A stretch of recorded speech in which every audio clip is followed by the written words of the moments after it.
All right. Chief, what's your first name again? Matt. Same as mine. Easy enough to remember. And your last name is? Millsap. Boom, we're live. Ronnie Millsap. Okay. All right, guys. Let me just get straight a little here. I think we're good. Let me get. All right, welcome, man. Hey, How to Chief. be a hardcore Good seeing you. homeowner. Good seeing Chief you. Millsap, Good seeing you. always good to see you. Always good to West see you, York Chief. Fire Chief and Police Chief. This guy's doing a lot. Doing it all for us. But anyway, it's good to have you. So we're gonna talk fire safety this week, Matt. What's going on? What are we Hey, talking man, I'll about? tell you what, just another week in paradise, right? It is. How you like it? So, hey, I just a couple things. We want to get started. This is episode 6 of How to Be a Hardcore Homeowner. Chief Matt, I don't know if you've seen the show at all. I have. Leading up. Okay, great. The whole goal of the show is just to educate homeowners, whether they're a young couple just bought a home for the first time, or whether it's an older couple who's had their house for 30 years. Sure. There are the same challenges, same responsibilities, same things that we get comfortable and not pay attention to. Yeah. And so we've been featuring all kinds of things: how to prevent pipe breaks and how to prevent, water damage and sewage backups. Sure. Just all the stuff, right? And so I thought the best way really to focus on fire safety and fire preparedness would be to get a guy like you in here. Yeah, and so first off, I want to start off with a couple of thank yous. One is obviously thanks for being here today and helping us out with the show. Two is thanks for your, how many years in the fire departments? 26. I was going to say 26, I believe. Not bad for a 35-year-old, right? But thanks for all your years of dedicated service to fire safety, fire prevention, fire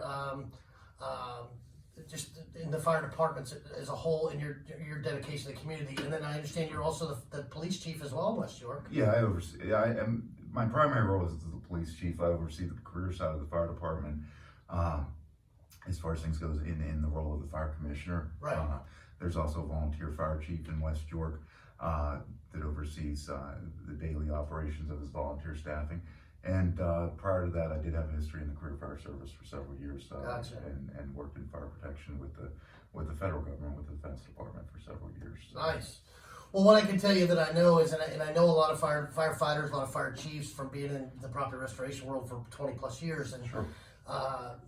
I got to tell you, it can be thankless, and it can be long hours, and it can be, put your fork down and go. Here's the bell's ringing. So, it's never dull, right? Absolutely. But the commitment that has to be there for you folks is unbelievable, and I'm sure I speak for everybody that's watching that we appreciate it. So, listen again.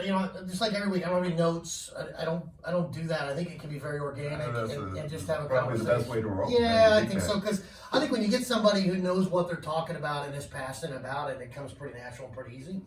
So, I'd really like this to be a lot of, let the folks listen to you a lot today.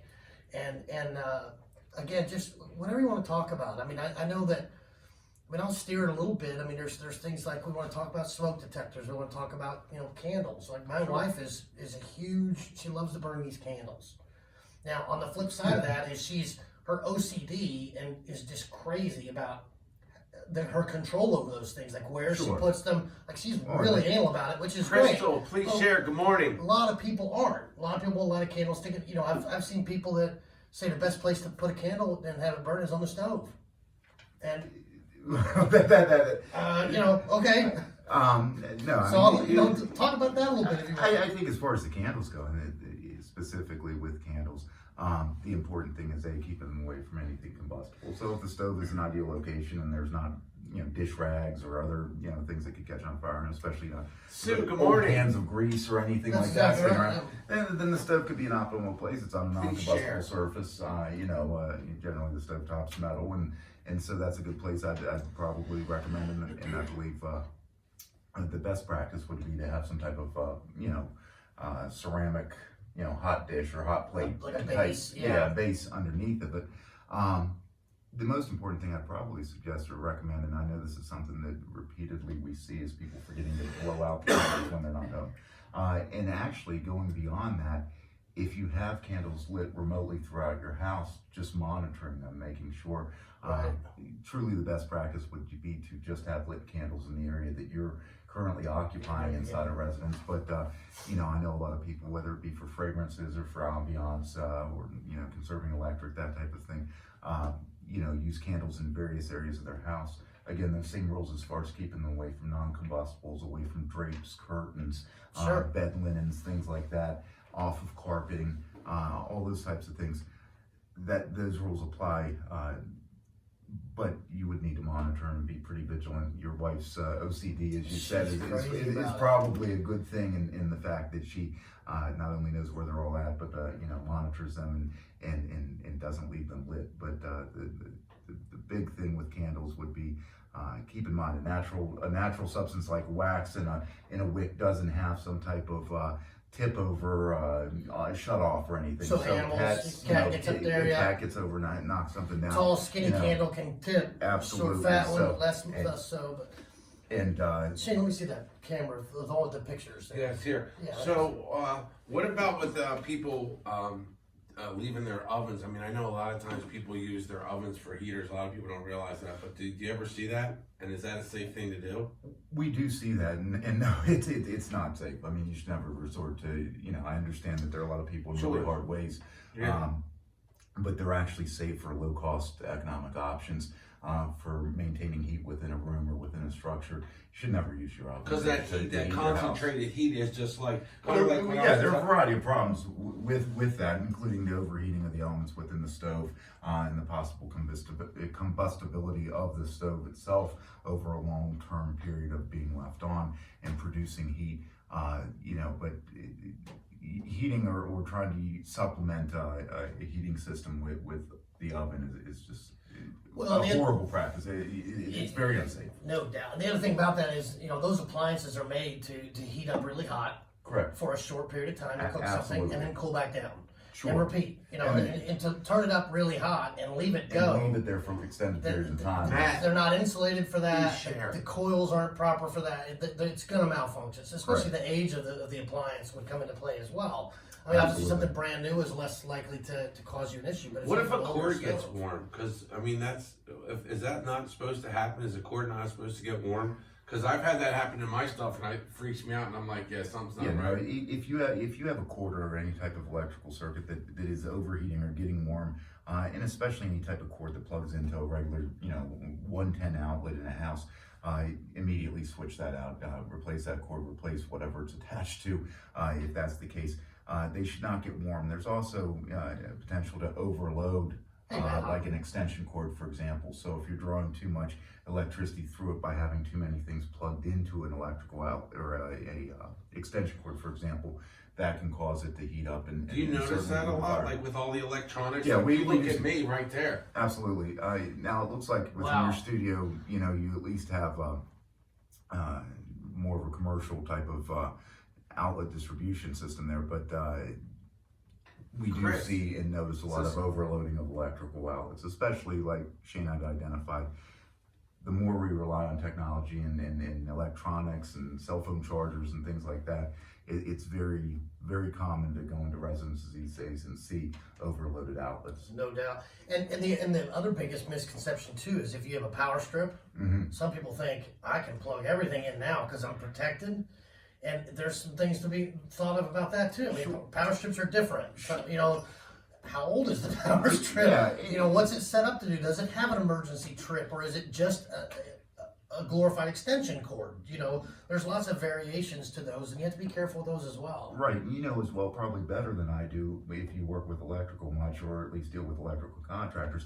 110 outlet is only capable, and it's the wiring inside the outlet's based off of, the intended draw or the average draw of that. So when you start overloading it, yes, some of these surge protectors can maybe they're built to a higher standard, or they have thicker gauge wire, that type of thing. That doesn't mean what's inside your wall has thicker gauge wire. If you Correct. follow what I'm saying. Yeah, and if you plug a space heater into something that has, because that draws a lot of power. Sure.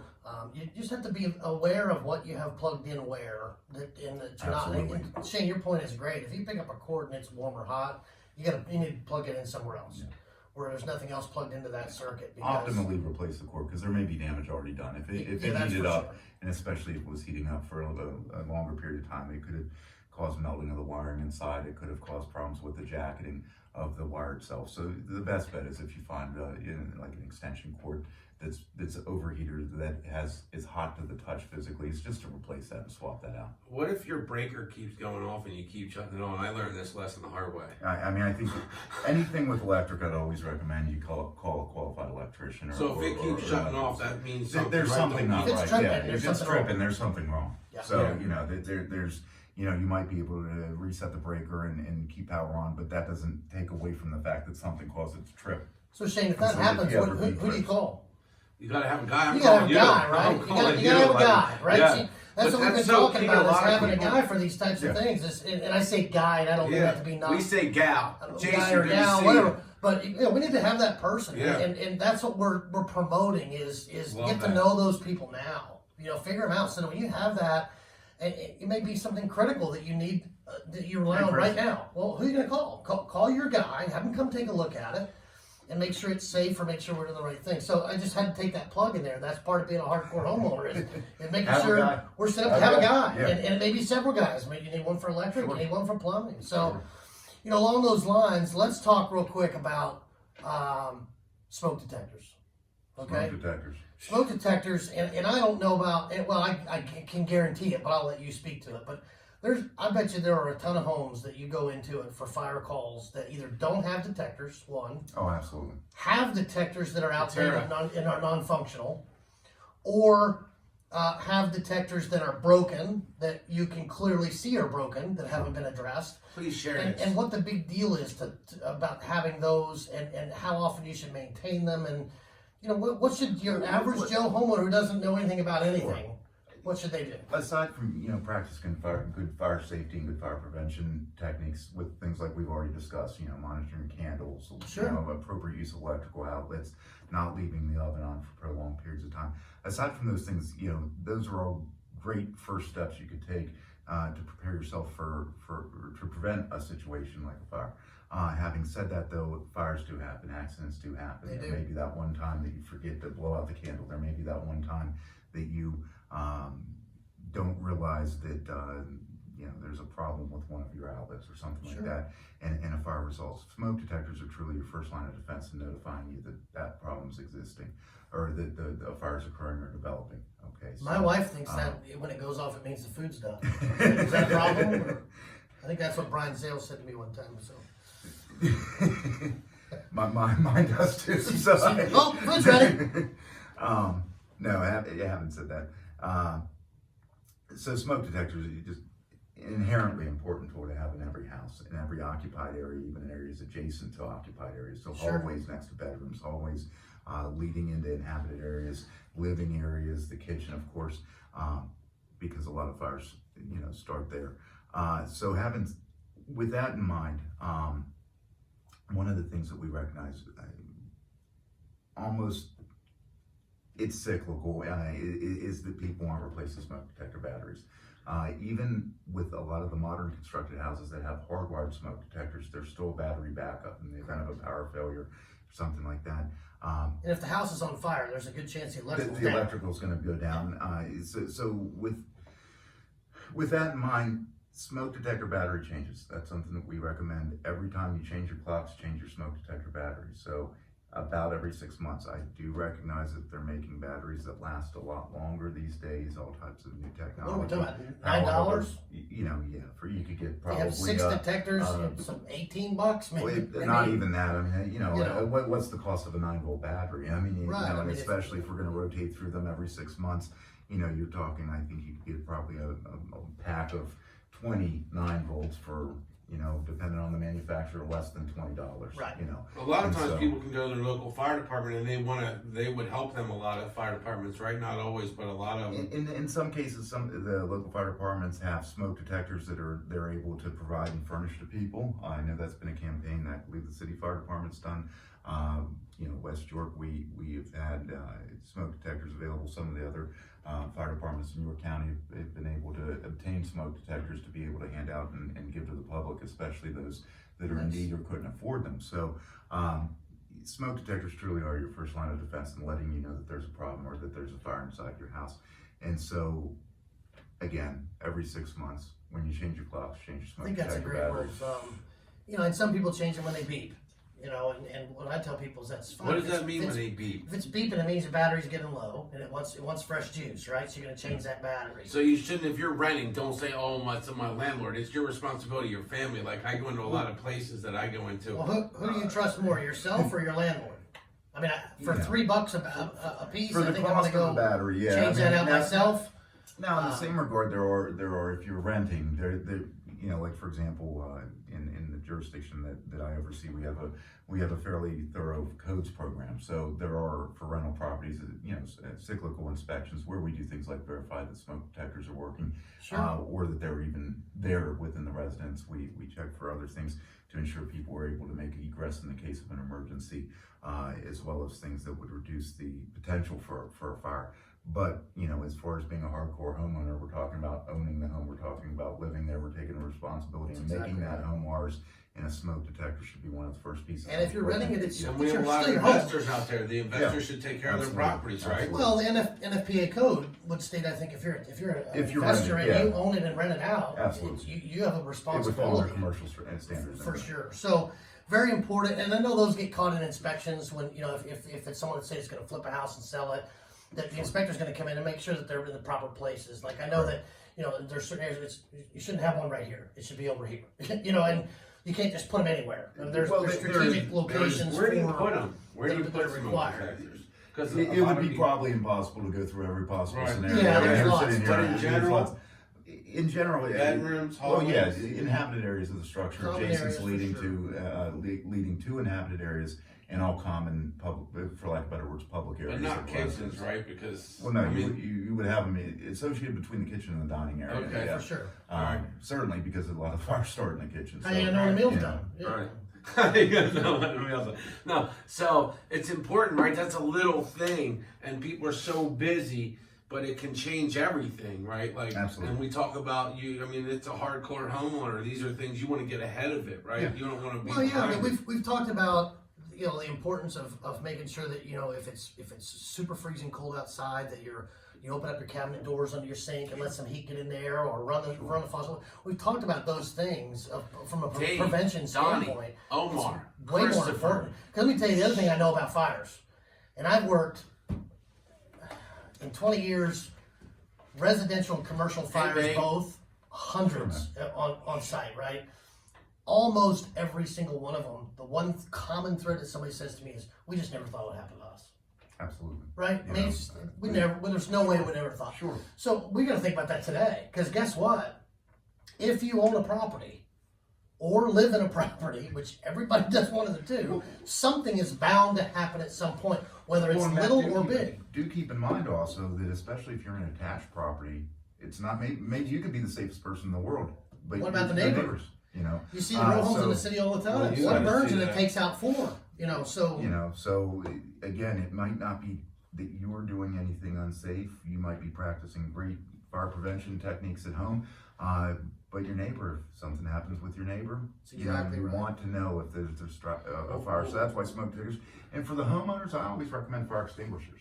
Okay, Mm. well, something that's a what lot a of great people- point. Wow. That's something a lot of people don't. I bet if we took don't a consider. survey right now, how many people have a fire extinguisher under your Very sink in your few. kitchen, and maybe in your garage would be the 2 great locations for a fire extinguisher, right? Sure. How many people have them? Now, they cost. You can go to Lowe's and buy them. Home Depot. Sure. You can go I anywhere. believe, Yeah. I believe you could get them for less than $30 Yeah. for a good combination, Yeah. A, B, C, and Yeah, you know, for all the you cost, know, yeah, yeah. for just a universal type Sure. one to have under there. Sure. I do. I'm happy to say that I have one hanging on my garage wall, and I have one under the sink, and I do check them. I think I change them once a year. Now I've maybe Wow. lapsed and gone. They have a gauge on it. There's a gauge, and if you don't tickle that for yourself to Sure. to Thanks look for at, sharing, but babe. having it's a big deal. And I guarantee a lot of homeowners don't have those. So yeah, no, and I see that a lot. People trying to put out a small fire with a garden hose or something like that. Fire extinguisher is a great option. But certainly, if you're ever in your house or in someone's house, it's on fire. if you have any doubt that you'd be able to control it with an extinguisher, the best thing to do is get out of the house. Get out of the house. Help everybody else. It's better, children. How fast do elderly. fires grow? They can I spread think very about- rapidly.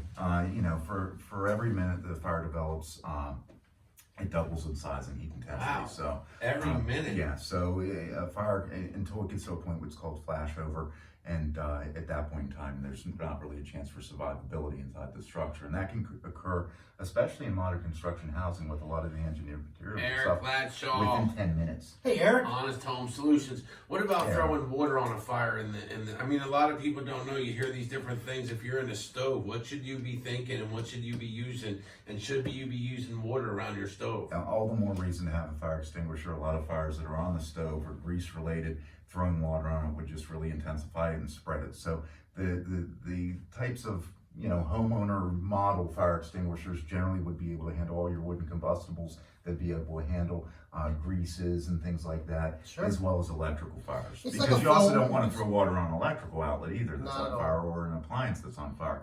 So you want to look for one that's rated for A, B, and C, Jay which Barry. is the different types of combustible fires. Right. There's also a rating of D, which is for metals. Those are more for people that have, if you have some type of metal shop application or Industrial something like that. applications, that kind of That's So when if they you get go into some of to- those weird ones. But ABC is what you want to look for on the. So the viewers fire should go to the extinguishers. store. I recommend you get two. One for under the sink. One to hang on the wall And in they the sell them. garage. They sell them in 2-packs. Sell them in actually. 2-packs. Share this. Invite your Get an friends. It's ABC important rated stuff. fire extinguishers and have them on hand. It can't hurt. Maybe even in a laundry room. Maybe you get three Sure. because now I'm going to transition because I did some homework and I kind of know this. to be TC true, but I want Backer. to check. See you Hey, tonight. Ty Cobb. Man. So, am I still on track with the number one cause of residential fires in the United States is from cooking? Cooking is the result of And- a lot of the fires. Yes. And number two, dryers. I think they're right. Oh, It's wow. right there. I think it's right. I think they maybe generically coined it appliance. Appliance, right, okay, But failure, the appliance the dryers, and a lot of that deals with the maintenance, the failed maintenance also on dryers. And So- see, we've done a show on yeah. it, but we've talked about it where Wow, you're hearing not it only first do you hand. need to get a legitimate company to come in and clean the dryer vent, Sure. the Please whole share. duct. Yeah. Or a They could watch run party. 2 feet, they could run 40 feet. Sure. Code is up to 40 in a Yep. residential home. Wow. So you got a 4-inch pipe that could run 40 feet and it meets code.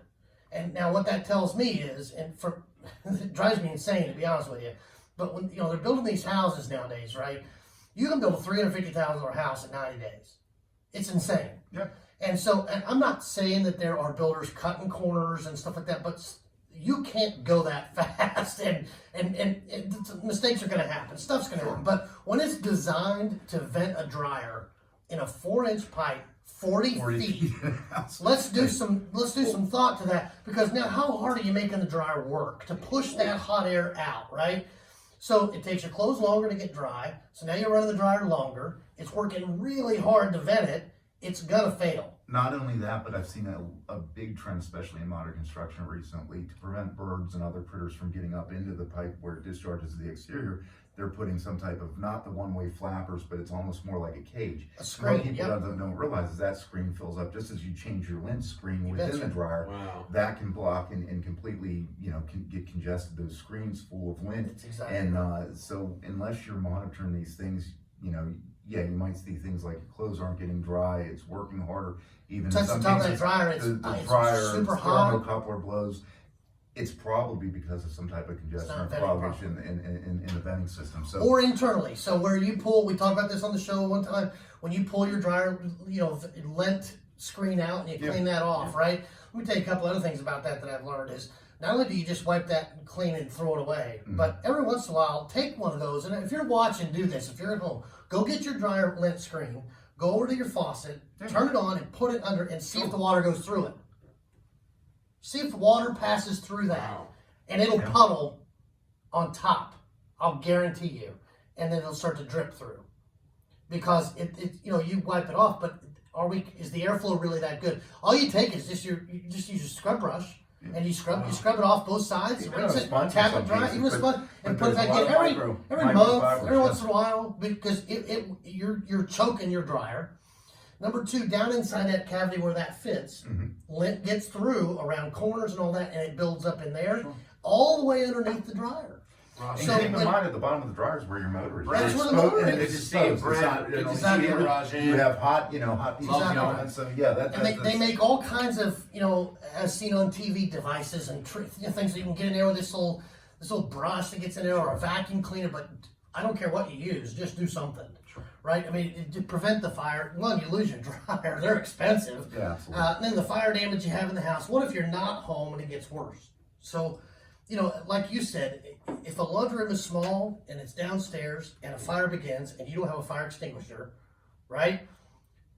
The only option you're really going to have is to run. Terry. And now it's going up.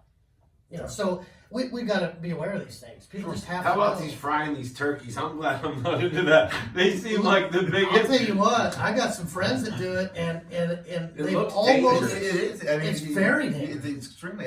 You could look on YouTube, I believe, and you'll see where it explodes in some cases. It's very I dangerous. watch thing. it, I'm like, wow, these people have this whole system and cranes just to Oh, get yeah. like. I've seen motor get engine burned. pullers. I mean, They look they like must that. have a lot of calls from garage fires and burns and stuff from people not being a hardcore homeowner. I mean, a hardcore homeowner thinks about the consequences first, right? And then they get educated. You have your guy, you have your gal, and you are in touch with the people around your community because every community is going to be different on what. We have some old houses. Yeah, absolutely. Right? There's no absolutely. question.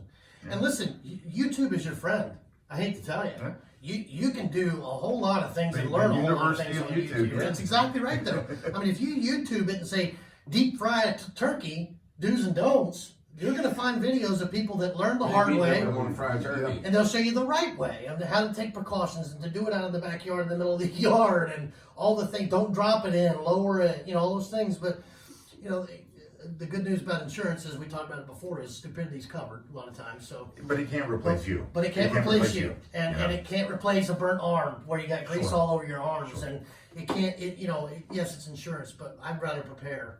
And So be is aware. having a way out important? Like, I mean, because you Yeah, have a and- lot of rental properties and a lot of houses that are tall properties over there. And if people on the third floor, like, they should, have a plan. Well, certainly, and right? that's one of the reasons we inspect to make sure there's no blockage of egress, exits. And you've done a great job. I things gotta like that. say, your fire department, But, you guys have done a great job at making your part of the world like more friendly to everybody in the Well, community. thank you, Shane. We want to look out for our residents. We want to make sure they're safe and No doubt. protected. So, but as far as things go, hardcore homeowners, everybody should have a fire safety plan, a plan on what they're going to do.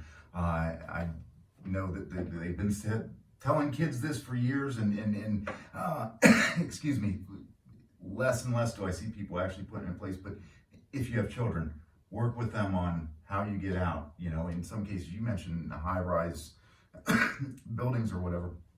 I've even seen escape ladders and things like that from kids' bedrooms that are sold commercially. Figure out what's going to be the best and quickest way to get out of the house, because that's the most important thing to do if you notice a fire. Get out, have a muster point or a rally point where you and your family meets up. Obviously, if you have young children, do what you can to get them out. Make it your priority. There may be cases where there would be fire, you would just not be able to get to your children's bedroom, and in that case, having that plan for them to know where to have gone, you can feel at least more confident that they know where to go and know how to get out without your assistance. So it should be practiced with and without assistance, but definitely every homeowner, every house, every family should have a plan for what to do and where they're going to meet, how they're going to get out of the house. Do people, is smoke, you hear about smoke inhalation, is that because they stay in too long, they think they can breathe it, it comes up on you quick? What's the deal with this smoke? All the above, I would guess. Yeah, smoke's a byproduct of combustion, and especially one of the things you have to consider is with more modern lightweight construction materials, you have more adhesives, glues, oriented strand board as opposed to true plywood or rough Sure. cut lumber, that type of thing, and it's producing more combustible toxic gases. So having said that, unfortunately we get an unfair reality painted on TV where they smoke up a room and you can still see across the room and things like that. Truthfully, in a fire condition in an average residential house, you can't see anything and you can't breathe. Getting low, if you would be in that circumstance, the best thing you can do is get as low as possible and crawl to egress. And again, as a homeowner, the more you've planned, the more you've rehearsed for the safe way out. Your mind, your body will know where to go. But if the smoke conditions are that bad, get as low as possible and make your way towards that exit that you've planned for.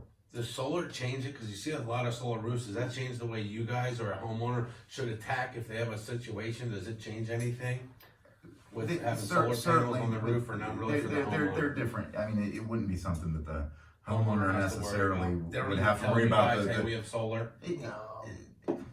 It's usually obvious, even if the fire is venting through the roof, if they have solar panels and things like that. One of the things that the initial arriving fire department units will do is a 360 of the scene to try to better assess any type of hazards in the structure, heavy equipment on the roof, things like that, solar panels. Yet there are some things inherently we do differently, tactically, if you would, in combating the fire if it's a house that has solar panels. But that's not something necessarily that's not necessarily simple. Okay, good. The homeowner at that point needs to make sure that they're safe, their family's safe, and the fire department, we've trained in these areas, we'll be able to do our job. You guys just let us know. The most important thing a homeowner can do is, if there would be occupants remaining inside, is let everybody know in the fire department when they get on scene that there's someone unaccounted Who, for. where, yeah. But the technical configuration of your Sure. house and things like that, just make sure you're safe.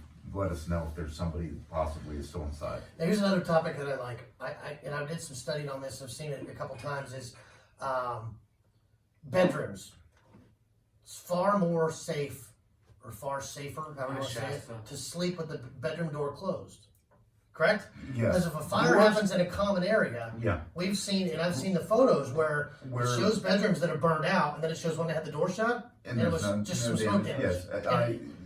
All residential doors, or at least ones that are bought commercially, are rated. Right. Okay. So having said that, there's a fire rating that applies to them of how long it will take for fire to burn through. Generally, with the great response times that you see locally in York County in this area, with all of our fire departments, both the career fire departments, the volunteer fire departments, whatever area you live in, they're generally able to get there in time that they're able to extinguish and control fires prior to them make it through that fire rating on those doors, that Sure. period of time it would take to burn through. So yes, absolutely, it blocks the travel and the spread of fire.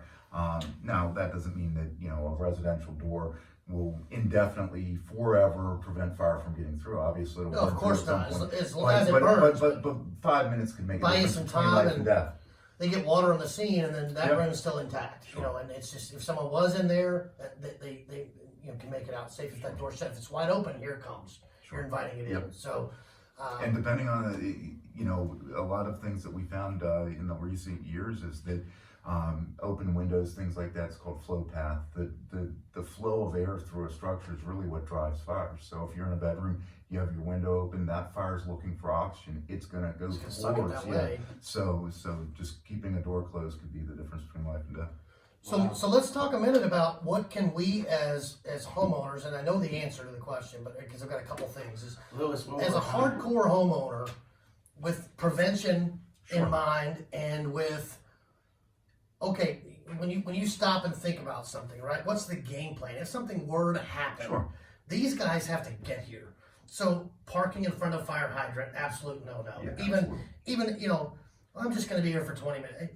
No. Come on, guys, right? It drives me insane. You see it in residential neighborhoods all the time. They're right in front of the neighborhood. And that's fine. You guys are going to hook a chain up to it, rip that car out of there, Or just go or through go through the windows window, into so the yeah. car, right? So that's one. The other one that drives me nuts, and I'm really anal about this, but of course I just know from my years, is snow. If you're a residential development, okay, and I live in a development with roads and streets, houses on both sides, we have fire hydrants every so often. When they get snowed in, we got to dig those out for you guys. I mean, it's a big deal, right? I mean, me and my neighbors just tag team it. We just know, it from years of living that's there. appreciated. Most of the fire companies in the area, we have maps that show where all our hydrants are. Right. And when there's a significant snowfall, we'll go out and dig them out. But the more, that takes time, that takes resources. course. That could even delay response to get into a fire if all their crews are out digging out some, fire hydrants. So having said that, if you as homeowners want to embrace your community, embrace your development, embrace your block, and take that initiative, it's greatly appreciated. Because the Much plow comes appreciated. through, throws all that Throws snow it right up on over. on the curb, right? Sure. So we've got to dig that out. We've got to make sure that you guys are able to connect to those things, whether it's for our house or a neighbor's house. It's just the right thing to do. Sure. I mean, they make us dig out the mailbox or you don't get your mail. Absolutely. I mean, this is a little bigger deal, I think, than getting your mail. So, I mean, I just like to bring those things up. It's a pretty big deal. So, what have we left out? So, we've talked about candle safety. We've talked about the need to have fire extinguishers in the home if you don't have it. I'd love to see our local stores sell out. I mean, I'd love to see people just Yep. go out today and get what they need.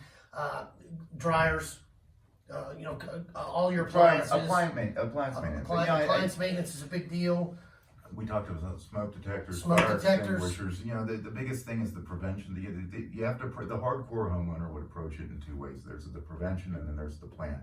So the Right. preventive techniques like you discussed now, and then the plan for, okay, something happened, now what do we do? Right. And it should be one of the first things you do as a homeowner is, start looking at what you can do to prevent fire and what you're gonna do if there is a fire. Now I'm going to get real nitpicky on this one. Sure. And only because this was an experience that I had. Mhm. So on the front door of a home, metal door, right? Knob, deadbolt. Okay? Deadbolts typically have a knob on the inside that you can turn and unturn, right? Correct. And a key on the outside for you to come and go. The residential. There side. are two key on the inside, key on the outside as well. Mhm. Some people I've seen, especially if they have side panel windows, like really anal hardcore homeowners, what Sure. they're thinking, right? You don't want to leave the key in that because now I can bust the window, reach through, and unlock that door. Oh yeah, no, And, absolutely. That's okay, more of a security thing. but the problem that I have with that is we had that situation in a fire where people couldn't get out because the key wasn't in the. I mean, they couldn't turn and unlock the deadbolt to get out. The key wasn't handy. It was like on the table, and the table had fallen over. They couldn't get out of the house. So, I mean, I get both Well- sides of that coin. I'd rather be robbed than burned. I mean, I don't know. I'm trying to think of the actual NFPA code relating to residential door locks, but the best practice would be to have the one that has the manual throw on the inside, the key on the exterior. Or very worse, leave the key in it I if can't. you live in one of Yeah, those. but I can't think of many applications in a residential, your average residential house where you'd really benefit by having to use a key on the interior, and so. I only bring it up because I saw it, and I don't know how many people out there own I'm sure you've seen homes. lots of strange things, Yeah, that's just like I have. I'd like to And- bring them up but- just but to be safe. I think sometimes maybe I've seen that they advertise this as a stronger type lock, depending on the lock manufacturer, and make these double-sided, double key-sided Right. deadbolts. I just don't see, as far as the residential application, the I reason see to have no a value. key inside. A lot of aftermarket modifications or repairs to locks, or a homeowner replacing it, not really knowing what to buy. That's how you can end up that way. I see. And in that case, certainly there needs to be some type of assurance that the door, for your safety, So it's really just is think- either unlocked. And in other words, if you're inside the house, don't necessarily throw it or keep the key in it. But again, you bring up the security issue of somebody then is able to easily get inside. Do keep in mind though, with most residential door locks, the throw of a deadbolt's only about this far in the door frame, and then oftentimes, unless that's reinforced, if somebody wants to get into your house, they're gonna get They're gonna get in. Okay, so You're keeping out good Yeah. people, not You bad. need a Clifford if you don't want someone to get in. Clifford, that's right. The only other thing we didn't talk about, if we could just go over this, because I don't want to make it sound like I'm encouraging, I know this is a great financial burden, a central alarm station, a central alarm in a house, Sure. alarm systems. They're all out there, especially if you're moving into a newer development. It seems like a And they're couple of cost-effective different today. alarm manufacturing companies. They look for the people when the sign says sold, they'll be at your door. the Housing next day. development's going up, yep. There's all different options right now for both security as well as fire alarms. There's different types of detectors and things like that. The one thing I would say is if you're going to look for an alarm system, you want to make sure it's what they call a central station alarm, where it calls into a central location that is able to alert emergency Dispatch. responders. Yep. Because what I've seen in some cases is people are trying to save money and get out and not use the subscription service and whatnot. And really all it does is just sound a Makes a local loud alarm. noise. It makes a loud noise. but especially if there's a fire, or if you live Well, in now a you're remote, counting on the isolated time it area, takes for your neighbor to hear it and call for you or whatever. And how Yeah. many They might neighbors, not. a lot of neighbors would be hesitant Wow. to thinking, oh, I I don't don't wanna get want involved. to, So one of the things I would say is if you Central are going to station. get an alarm system, make sure it's Good one, point. pay for the subscription or whatever. Make sure it RJ. actually will call for help, so you don't end up with a maybe an unrealistic idea of what it's capable of just by Sure. making a noise. Good. That's And one it's thing I important to wanted know, throw is out it, there, is it so. wireless too? Is it, Yeah. they're pretty affordable out there now too. I mean, Well, there are. There's there's tons of different. systems out there. So, Yeah. and of course, we're talking to a wide array of folks. Some Sure. downtown living in apartments and Sure. all the way up to to Wyndham Hills or wherever. But Sure. so it's important to cover that full facet. But everyone can do the things that we're talking about, right? Everyone can be aware and be prepared and have a conversation. Do I think you need to be the Brady Bunch and have a fire drill at your house? Maybe not, but do I think you should have a I conversation? think you do. I think. Do you think it's a good idea? I think you probably should. I part of the plan. I think part of that plan, aside from just sitting around the table talking Yeah. about it, is to go out and actually practice it. What are we gonna do if it happens? We recommend people practice it probably on an annual basis. But Look at that. But having said that, I know that's maybe unrealistic. But as long as you at least have it in place and try it Have once, the conversation for sure. If this happens, this is what we're gonna do. They also make for people that live in second, third floors. They make those rope ladders now. Yeah, that there's attach. You there's can all throw it kinds out of the different. window. Yeah. So you can do some research and study. If you've got a child up in a third floor bedroom, and it fires in the hallway, how are they going to come down? They make these things that you mount. You open the lid, you throw it right out the window, and you climb down. Window, and yeah, because you see $200 more and less more. rent. Like in fact, my house is built into a hillside. In other words, what's the second floor? If you're standing on the streets, actually the third floor to the rear. So from one of my kids' bedrooms, it's about 30 feet to the ground. Oh, you're not jumping that. And so, having said that, they do make all kinds of commercial systems now to be able to get out of higher windows and things. Sure. That's a great point. So. And the one other thing that I'll bring up is grilling, outdoor grilling. So the one thing that I see the most is people just put the grill too close to the house.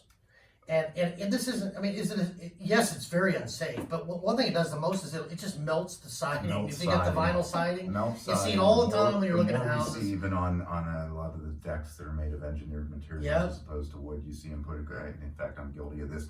I put it too close to the railing. The railing, on my deck, yeah, and you lift the lid, and then so, but yeah, siding. But it scares me because when I see melted siding, it tells me that there's someone living there who's not thinking or using their head a whole lot, to be honest with you. It doesn't need to be right up against the house. One, do keep in mind, you have a pressurized cylinder of propane. Propane. You do want to keep some distance away. You Get want to away. set If it it back a does, little bit something from the does living areas of your house.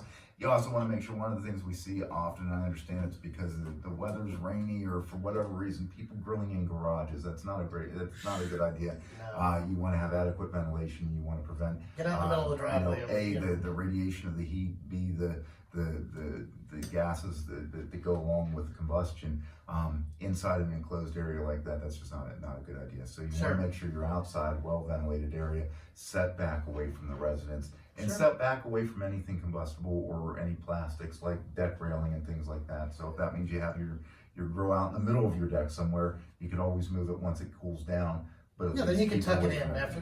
That's exactly right. And put the cover on it, Yeah. whatever. But when you're using it, let's get it out of the way. Yeah, and with the covers, I also have a rule where I let it sit a period of time. I mean, I generally, if I'm grilling, don't put the cover on until the next day, actually, just to make sure it's completely cooled down, because the covers are combustible and can cause fires, and I've seen them cause fires. What if someone smells gas? What should they do? Good question.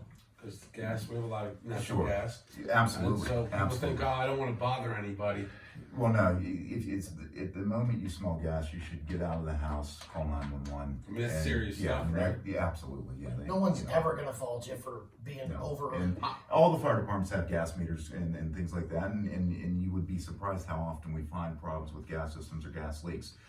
So having said that, as soon as you smell gas, get out of the house. I'm guilty, right? I always call, but we smelled gas, freaked out, can't figure it out, called. The gas company came right out with their meter. They figured out where it was. I didn't shut my grill on the tank. Do you recommend, and not shutting on the tank, the off button on the grill still allowed gas to come out?